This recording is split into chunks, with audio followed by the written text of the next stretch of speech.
हमारे प्राण तत्व क्लिनिक पे जितनी भी महिलाएं आती है उसमें से 60 to 65% फीमेल की यही कंप्लेन रहती है कि वो जब वॉशरूम जाते हैं तो ड्यूरिंग पी टाइम उनको पेन होता है। कई बार वो अंडरवेयर तक पहन नहीं पाती, उनका पेल्विस एरिया इतना पेनफुल रहता है। पेल्विस और हिप या उसके अराउंड उनको कॉन्स्टिपेशन या फिर पेन फील होता है, इवन वो टच करने नहीं देते। तो क्या आपको पता है कि वो कंडीशन क्या है? तो चलिए जानते हैं हम इसके बारे में। नमस्कार, मैं हूँ डॉक्टर बीजल गांधी, आपकी पेल्विक फ्लोर रिहैबिलिटेशन एक्सपर्ट। तो ये जो कंडीशन मैंने आपको अभी बताई वो एक कंडीशन है इसमें से जिसको हम बोलते हैं over active pelvic floor. Over active itself आपको समझाता है कि ज्यादा एक्टिवेट होना या फिर मसल स्पाज्म में जाना जो हमें ड्यूरिंग इंजरी नेचुरली होता है। और पेल्विक फ्लोर का मतलब है हमारे हिप्स के आसपास के मसल्स, हमारे पी मसल्स, जहाँ से हम डिलीवरी करते हैं वो मसल्स, और जहाँ से हम टॉयलेट पास करते हैं वो मसल्स। ये सब कुछ मिलके बनाता है पेल्विक फ्लोर मसल्स। तो अभी ओवर एक्टिव पेल्विक फ्लोर के अंदर एक कंडीशन है जिसका नाम है पुडेंडल न्यूराल्जिया। अब आपको लगेगा ये पुडेंडल न्यूराल्जिया क्या है? तो पुडेंडल वो एक ग्रीक वर्ड है, उसका मतलब है हमारा private part, that is vaginal और जेनाइटल पार्ट। और न्यूराल्जिया वो है लैटिन वर्ड जिसका मतलब है आपकी नसों पे सूजन आना, इंजरी होना और उसकी वजह से पेन होना, दैट इज आर्जिया। तो पुडेंडल न्यूराल्जिया मतलब वो पुडेंडल जो नस है उसकी सूजन या कंप्रेशन की वजह से आपको उस एरिया में पेन होना। तो अब ये क्यों होता है, कैसे हो सकता है, वो हम जानते हैं। जैसे कि अगर कोई साइकिलिंग कर रहा है या बाइकिंग कर रहा है और एक्सीडेंट हुआ, इंजरी हुई, तो भी ये नस दब सकती है और आपको पुडेंडल न्यूराल्जिया हो सकता है।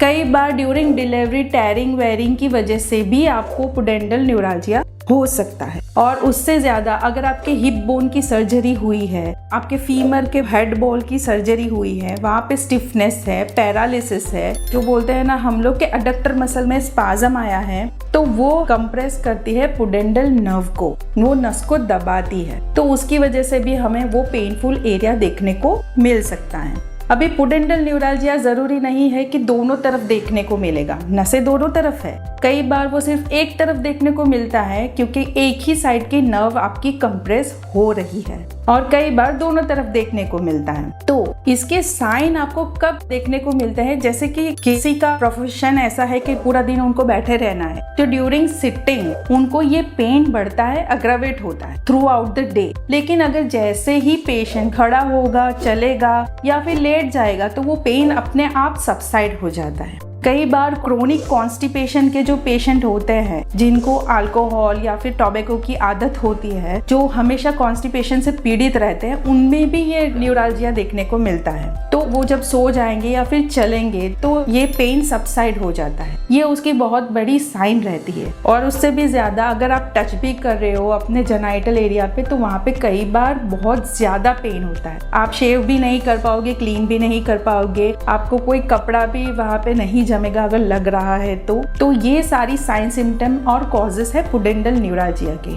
अभी इसकी ट्रीटमेंट क्या अवेलेबल है? सबसे पहले तो आपको गायनेकोलॉजिस्ट को कंसल्ट करना है। उसके बाद उनकी मेडिसिन के साथ साथ आपको पेल्विक फ्लोर रिहैब लेना है, जिसके अंदर हम लोग डिसेंसिटाइज करते हैं उस एरिया को जहाँ पे आपकी नसें ज्यादा एक्टिवेट है, पुडेंडल नर्व, उस एरिया को हम लोग काम डाउन करते हैं। जो मसल आपके स्पाज्म में है उनको रिलैक्स करते हैं, और हम लोग trigger point release techniques use करते हैं, फिर कंप्रेशन रिलीज करने के टेक्निक्स यूज करते हैं, और कई सारी पेल्विक फ्लोर मसल्स की एक्सरसाइजेस हम उसमें यूज करके आपको ठीक करने की कोशिश करते हैं। तो अगर आपको ऐसी कोई प्रॉब्लम है तो इस प्रॉब्लम्स के इजी सॉल्यूशंस अवेलेबल है यहाँ प्राण तत्व पे। धन्यवाद।